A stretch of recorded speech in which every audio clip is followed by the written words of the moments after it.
বন্ধুরা, আসসালামু আলাইকুম। আমি মারিয়াম রহমান। আজ আমি এমন রহস্যময় একজন লোকের সাথে কথা বলবো যার নাম বাবা।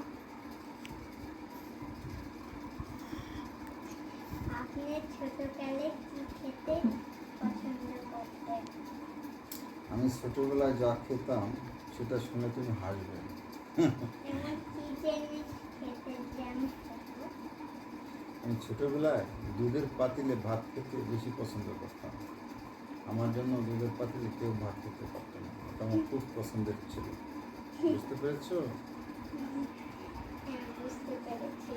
দ্বিতীয় প্রশ্ন, আপনি ছোটকালে কি রং পছন্দ করতেন? আমার রং ছিল কালো।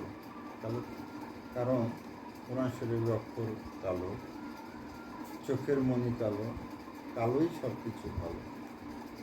আপনি কি ছোটকালে হ্যান্ডসাম ছিলেন? আরে মেয়ে বলে কি, আমি এত হ্যান্ডসাম ছিলাম, আমি আয়নার সামনে গেলে আয়না আমার দিকে তাকাতে লজ্জা পেত।